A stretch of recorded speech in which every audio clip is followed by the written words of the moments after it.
Uwumba. Yellow coco. Oya ka anya busho no mo.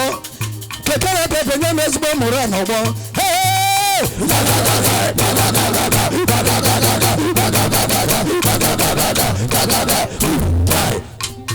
Odigo go na be. Awere gbere ri oju. Odigo. Nani ni gamle na ya.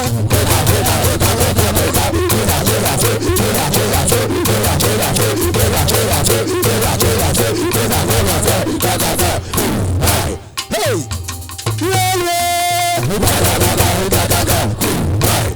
I'm not feeling it. Make that flow.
adịghị ama ka ọlụ achacha eyi marụwa keke na-epepụ n'egwu arụgo lo marụwa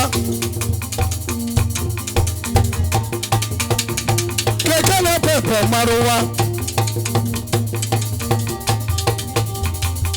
balabala babacho bacho bacho bacho bijo bijo cholo cholo cholo acho cholo cholo acho cholo acho cholo acho cholo balowa sala sala bakolo sai balalo acho cholo balalo acho cholo acho cholo acho cholo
keke na pepe gbaji dúró n'egwu a oke boyi n'egwu ọganda ọ dịgo ka ọ na-adị ise n'ụwa dị mma mma mmadụ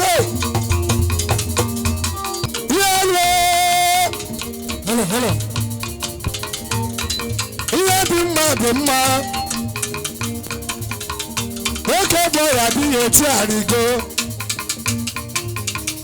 egwu ọdịnala ka m na-etio ọdịnala n'ọdịbara gboo gboo Imo steeti gara isi aka ihe elu ọyọyọ zuo ya sọsagwa hey wo wo ọyọ n'enye ka ịtụ n'anya ụgwọ oji ya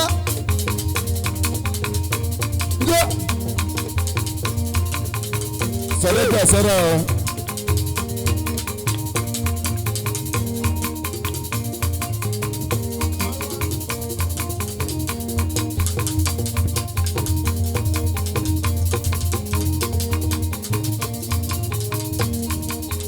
Anyị ga-egwu egwu amadiso sọsọ nụbakọrọ ga-atụwo ọ bịara ije ga na ekpere anyị na-ebe bụ onye afụrụ tata ka afụ ya echi ihe dị mma dị mma nwata kwuo ka o si bụ ụwa dịka ọbịa tụrụ nne mụrụ n'afọ egwu mụ na nwa shọbọ ya loma afọ were ụta na South Africa ụbọchị ọsị m ga-etibe egwu a na nke ọzọ bụ ehe ụbọchị ngere egwu na ọzọ ụbụrụ na be ebube Chukwu ụzọ mara ugogo bishọp otuwe egwu ọnwụ ụbọchị ọ na-etezi gị dị n'ịpapa anya na anyị tiri egwu na be nya ebube Chukwu ụzọ na ọzọ ụbụrụ ewere ego wee pịa anyị ụtarị n'egwu a hey sọshanụ ga-afụ ya ka afụ ya ojere mba nana hey ihe olu ka afụla anya wee kwuo olu ba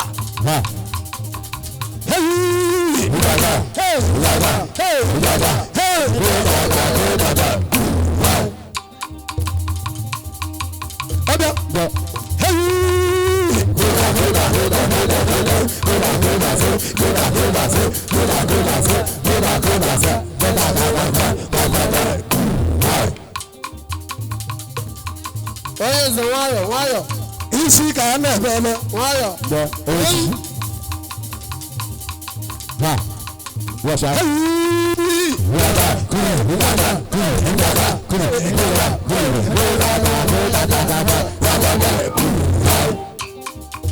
kapụlanya wee kwe nwamba n'otu o jere mba n'ala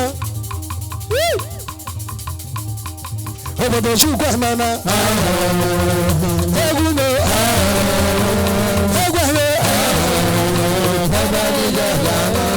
esila chukwu nana nwoke gogo yana esila chukwu nana nwoke gogo keke na pe akpọbọ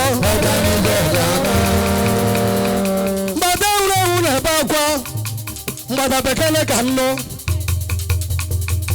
ole m mgbada nwụrụ anwụ injinia ịgba mụ nọ n'azụ ụlọ injinia biko nyekere m egbe egwu ọka ntị na ntụnụ achọrọ m iji ntị na-apụ n'agbụgbọ mgbada nwụrụ anwụ na-ebe akwa okere mgbada ka nnụ na ntị ekwe egwu a na mmadụ abụghị isi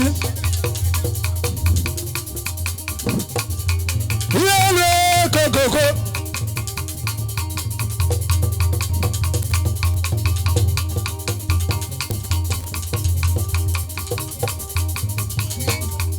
ana lolo ije n'ụwa bụ ofu ndị ọna